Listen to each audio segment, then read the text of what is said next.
Aloha, kia ora, kote moana ihirama toku ingoa. As you can see from the title, I'm gonna talk about being a multilingual singer, part 1, specifically about Polynesian languages, Maori and Hawaiian. And as you can see, I'm cosplaying as Moana, the Polynesian Disney princess, complete with her Heart of Tefiti necklace that was stolen by Maui. I still remember the story. Alright, the intro is not gonna be long, so let's get started. I'm a fan of Disney movies, of course the soundtracks as well, especially Disney princesses. So if you first knew me as a lady rocker who likes covering Silverchair songs, you might be surprised seeing me cosplaying as Disney princesses, singing Disney songs. But actually, I'm a versatile multi-genre singer who enjoys various music genres. Hey, I just mentioned Silverchair. Silverchair. Oh yeah, Silverchair. Just like Daniel Jones at the Rock in Rio de Janeiro, Brazil, 2001. Who's Silverchair fan here? Are you excited? Of course, I will also talk about Silverchair later, but now please let me continue the story in chronological order, okay? Also in 2021, I started to get interested in singing Maori songs after watching Moana. Moana is one of my favorite Disney princesses. Also the first Disney movie to be dubbed in Maori language or Te Reo Maori. The story of Moana comes from Polynesia and one of its regions is New Zealand or Aotearoa in Maori, home to the Maori people.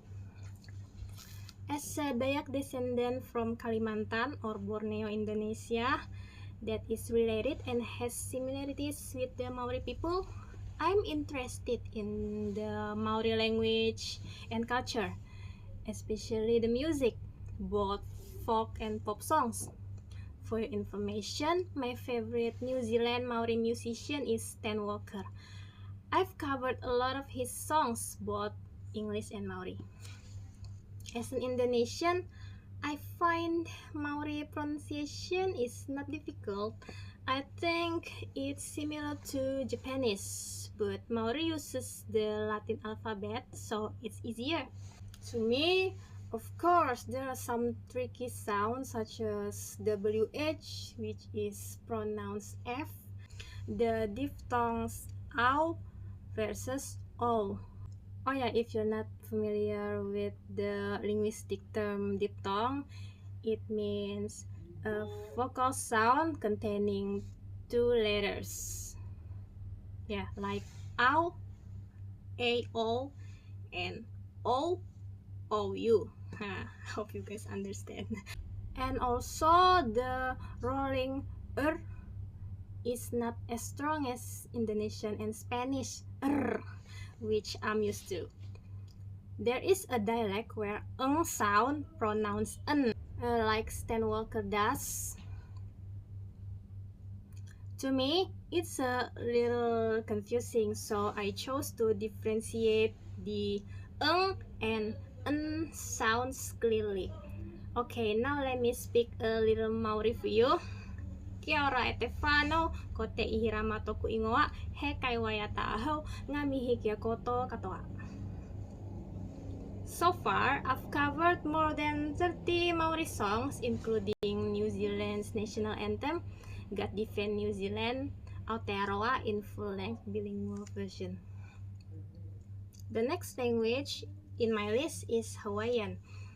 Just a short story about my interest in singing Hawaiian songs. I knew the language from Lilo and Stitch, also a Disney movie, and Moana was also dubbed in Hawaiian.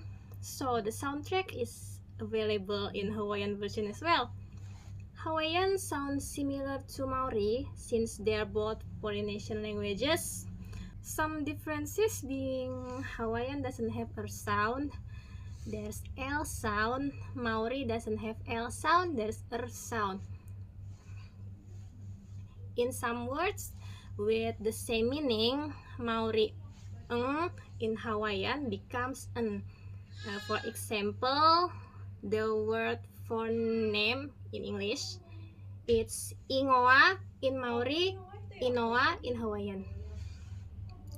Oh, did I sound weird or confusing explaining the linguistic phonetic aspect of those languages? Actually, I'm not an expert, guys, but I hope you understand.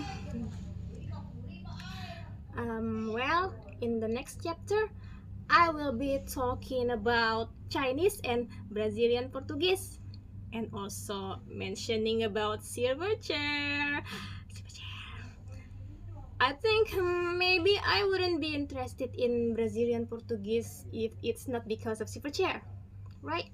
But silver chair is from Australia, so what's the connection with Brazil? To be continued, so stay tuned for the next story. Alright, that's all for today's video. See you in my next one. Bye, ciao, sampai jumpa, kia ora, aloha, zaijian.